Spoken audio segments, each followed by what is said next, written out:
je suis ravie de vous retrouver pour mon bilan du deuxième mois avec Weight Watcher et je le fais en collaboration avec Nicole Tonnel de la chaîne Nicole Tonnel, Benoît Pénat de la chaîne Pénat Coiffe et Gaëlle. Donc je vous mettrai le lien de leur vidéo ou de leur chaîne en barre d'infos pour que vous puissiez retrouver aussi leur bilan perte de poids. Sachant qu'en fait, sans se concerter, on a commencé en même temps un rééquilibrage alimentaire et chacun, on fait des méthodes complètement différentes. Donc c'est ça qui est assez intéressant, je pense, pour vous, si c'est un sujet qui vous intéresse. Donc moi, je le fais avec Weight Watcher. Donc j'explique dans ma première vidéo, donc je vais vous la mettre dans le petit i si vous ne l'avez pas vue. Alors je voudrais pas dire de bêtises parce que je sais plus. Mais Nicole, Benoît et Gaëlle font une autre méthode et on a chacun donc notre point de vue sur cette période de rééquilibrage, perte de poids, enfin appelez ça comme vous voulez. On s'est mis en mode adieu les kilos et on vous partage tout ça. Alors pour ce deuxième mois, on a chacun une question qu'on s'est posée mutuellement. Donc chacun, nous quatre, on a 4 questions et chacun on va répondre aux 4 questions. Mais avant de commencer à répondre à ces questions, je vais faire directement le bilan. Donc depuis le début, donc depuis le 15 août, j'ai perdu 4,9 kg et psychologiquement, j'aurais espéré quand même dépasser la barre des 5 kg parce qu'en fait, ça fait 2 semaines que je ne dépasse pas les 4,9 kg. J'avais même repris 300 grammes la semaine dernière, mais ce n'est absolument pas grave parce que je sais qu'il y a des hauts, il y a des bas. Mais voilà, moins 4,9 kg en 2 mois, voilà, grosso modo. Je suis plutôt fière de moi, faut le dire. Le problème aussi, c'est que maintenant j'arrive à un poids que j'ai eu l'habitude de faire pendant très longtemps. Donc je pense que ça va être un petit peu dur de passer ce palier, mais j'y arriverai avec le temps. Et du coup, pour ce mois-ci, c'est comme si j'avais perdu 1,3 kg. Donc par rapport à mon premier mois où j'avais perdu 3,6 kg en étant totalement inactive parce que j'étais dans le plâtre et ce mois-ci où j'ai perdu qu'1,3 kg. Mais je pense que c'est normal parce que ce que je vous dis pas, c'est que j'ai une balance qui calcule aussi la masse grasse. Enfin, le poids en gras. Cette masse grasse diminue aussi. Donc là, j'ai pas les chiffres, je les ai pas notés. Mais tout ça pour dire que même si je n'ai perdu que 1,3 kg sur la balance, j'ai perdu plus en gras. Donc ça va dans le bon sens. Sachant aussi que depuis ce mois-ci, du coup, je remarche normalement. Et le sport que j'ai fait, l'unique sport que je me suis autorisée, c'est que j'allais chez le kiné. Donc j'ai fait 10 séances de kiné pendant ce mois-ci. Ce qui m'a permis aussi, je pense, de récupérer du muscle qui avait dû fondre pendant mon immobilisation due au plâtre. Et que finalement, je perds du gras.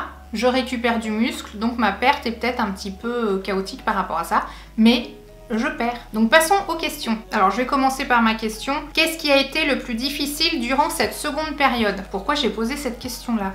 Je sais même plus. En fait, techniquement, il n'y a rien qui a été plus difficile durant ce deuxième mois par rapport au premier. Parce que je répète un petit peu, mais avec Weight Watcher, en fait, on a un budget point alloué et on peut manger tout ce qu'on veut. Dans le sens où il n'y a pas d'interdit. Le tout, c'est de calibrer ses portions et d'être raisonnable pour que ça rentre dans son budget. Ce qui fait que j'ai pas eu de frustration.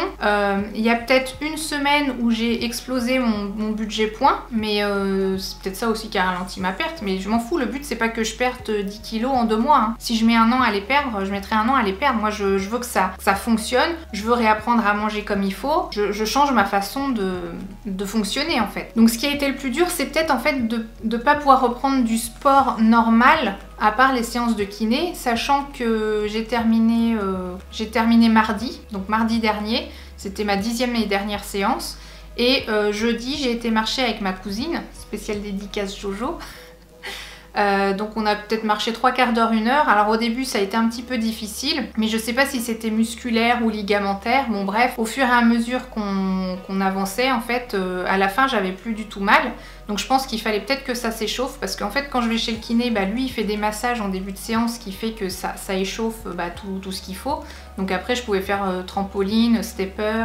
D'ailleurs dites-moi si ça vous intéresse d'avoir une vidéo où je parle de ma rééducation suite à mon entorse de cheville, si ça vous intéresse. On va dire le plus dur c'était peut-être de pas pouvoir encore marcher totalement normalement. Donc c'était plus par rapport à l'activité physique, mais pas par rapport à la nourriture. Alors la question de Gaëlle, quelle motivation faut-il pour réussir une perte de poids? Alors motivation, c'est un mot que j'ai un petit peu banni moi de mon vocabulaire.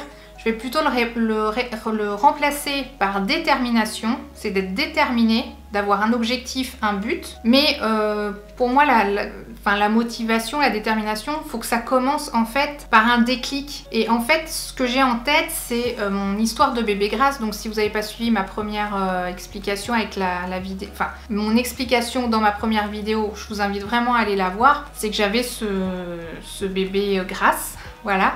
Et donc j'ai cette image en tête et je ne veux plus ça. Donc ma détermination, mon objectif, c'est pas juste de dire voilà je perds 10 kilos.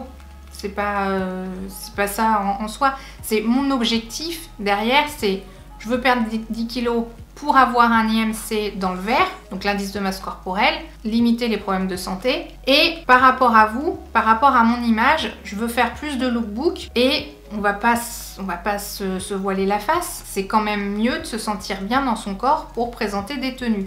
Et ça, je me suis mis ça en objectif. Je veux être... alors, je serai pas comme une mannequin, hein, faut pas non plus rêver. Mais je me sentirai mieux. Enfin, c'est ce que j'espère. Voilà. Donc, on va dire que ma motivation, pour répondre un peu à la question, c'est d'avoir des objectifs finaux. Voilà. Finaux. Ah si, puis je voudrais même rajouter que ça a toujours été mon rêve de bien manger équilibré. Sauf qu'à la base, j'aime pas trop faire la cuisine. Donc, en fait, mon idéal, ça serait justement d'aimer faire la cuisine. Parce qu'en fait, en appréciant de préparer à manger, c'est beaucoup plus facile de manger équilibré. Parce que moi, je suis pas difficile dans l'assiette. Hein. Ce midi, j'étais même contente de faire des brocolis. Donc, c'est d'avoir les idées au quotidien. En fait, c'est aussi une organisation. Voilà. Alors, Benoît pose la question suivante. Y a-t-il eu des craquages, des envies ? Et si oui, quelles sont les solutions pour les éviter? Alors, ma solution, c'est de ne pas les éviter. Enfin, bon, on va essayer de... Parce qu'il y a envie et envie. Si c'est une envie ponctuelle, genre à l'heure du goûter, il y a une petite chose qui passe par la tête, c'est d'aller sur la pomme. La pomme, une bonne pomme bien juteuse, bien fruitée, bien sucrée, bah mine de rien, ça cale bien. Donc si après ça, vraiment, il y a la vraie envie, je dis n'importe quoi, du Nutella, enfin moi j'ai pas de Nutella chez moi et heureusement d'ailleurs, mais une vraie envie, bah, je crois que le meilleur moyen c'est d'y succomber, mais sans culpabiliser. C'est-à-dire on se dit, ok, je me suis fait plaisir, mais vraiment plaisir, et ben maintenant je retourne dans le droit chemin et je continue de manger équilibré. C'est pas grave. Et des fois, c'est même l'exception qui confirme la règle. Le fait d'avoir une envie d'y succomber et de se dire oh, voilà, ça m'a vraiment fait plaisir et je ne culpabilise pas, je continue. Je pense que parce que plus on est frustré, moins ça va fonctionner. Hein. Donc voilà, le mieux c'est on se fait plaisir. Évidemment, faut pas que ce soit ça tous les jours. Mais voilà, une fois de temps en temps, en fait, il faut quelque part se faire plaisir. Alors la question de Nicole, quelles sont les aides extérieures au programme alimentaire nécessaires pour mincir en beauté? Ah bah je pars du principe qu'il faut avoir une activité physique. Voilà, même si c'est que de la marche, il n'y a pas besoin de faire abdos, fessiers, squat et compagnie. Au moins avoir une activité physique. Alors moi je dis ça, je prêche la bonne parole là. Pour le moment l'activité physique, à part jeudi où j'ai été marcher 3/4 d'heure, 1 heure, elle était inexistante. Donc j'envisage de me remettre à la méthode Lafay. Donc je sais pas si vous connaissez, mais c'est une méthode de musculation à domicile. Il y a une méthode homme et une méthode femme. Une méthode femme que j'ai pratiquée, que j'ai arrêtée, que j'ai repris. Mais je sais qu'elle est efficace. Le problème c'est que c'est un petit peu long dans les séances, mais c'est que au poids du corps et avec des séances de souplesse et tout. Je sais que c'est très efficace et ça harmonise le corps au féminin sans additifs, quoi, sans mettre du poids et tout. Donc c'est une méthode que moi j'approuve et que j'aime bien. Donc je vais essayer de m'y remettre. Voilà, il faut aussi que j'ai la détermination et je m'y mettrai. En fait, il faut que je me cale un moment dans mon planning pour vraiment m'y mettre parce qu'il n'y a pas de secret, il n'y a que... Si on se dit voilà c'est à tel moment on le fait, on le fait. En fait on réfléchit pas, on se dit pas si on a envie ou pas. Quand on veut faire quelque chose, qu'on est déterminé, on se dit hop on passe à l'action, c'est tout. Je me suis dit je le fais, c'est à cette heure-ci, je le fais, c'est tout. Faut pas se dire au moment de le faire, est-ce que j'ai envie ou pas? Bon, si vous êtes malade, c'est sûr, vous n'allez pas aller faire votre séance de sport. Mais si vous êtes normalement fatigué, c'est hop, c'est dans le programme, on le fait, c'est tout. En plus, on dort beaucoup mieux après. Alors sinon, à part l'activité physique, je dirais boire de l'eau. C'est-à-dire, je vais pas dire boire beaucoup d'eau, mais boire l'eau en quantité nécessaire dont le corps a besoin. C'est pour ça aussi que je vous ai parlé dans mes favoris de l'application pour boire de l'eau. En plus, ça donne une meilleure peau. Enfin, l'eau, je veux dire, l'eau c'est la vie, hein, donc... Alors si la question c'est plus orienté au niveau des crèmes, des cosmétiques, des choses comme ça, je suis pas forcément convaincue. En plus moi je suis une feignasse de ce côté-là, autant j'aime bien prendre soin de mon visage que de prendre soin de mon corps, j'ai un peu plus de mal. Donc tout ce qui est crème pour le corps c'est un peu plus compliqué, surtout si c'est pour mincir. Déjà bonne alimentation, activité physique, boire de l'eau, c'est déjà un super combo pour pouvoir mincir dans de bonnes conditions. Voilà, j'en ai terminé avec cette vidéo bilan perte de poids. Donc je suis toujours satisfaite de ma perte de poids, de mon programme Weight Watcher. Il me reste encore 2 mois.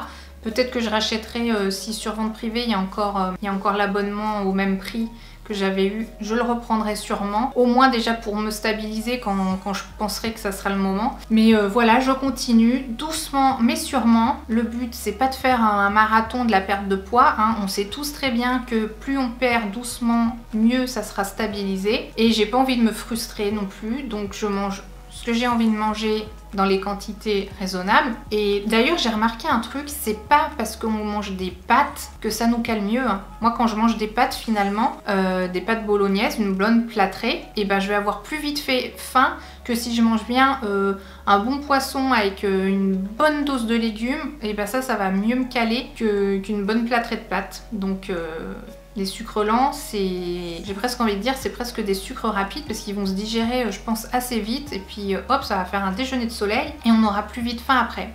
En fait, c'est ça qui est bien, c'est que je commence vraiment à prendre conscience de ce qui fonctionne, de ce que mon corps apprécie et tout. Donc voilà, si je peux vous aider à avancer aussi vous de ce côté-là avec mon ressenti et tout, bah, j'en suis ravie. Voilà. Donc dites-moi dans les commentaires si c'est vraiment un sujet aussi qui vous plaît, la nutrition, le sport, la perte de poids, la transformation physique, parce que moi c'est quelque chose qui me plaît beaucoup. Donc dites-moi tout ça. Si vous avez aimé, un petit pouce en l'air. Si vous n'avez pas aimé, un petit pouce vers le bas.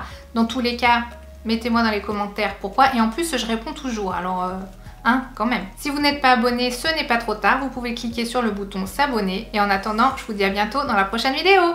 Ciao!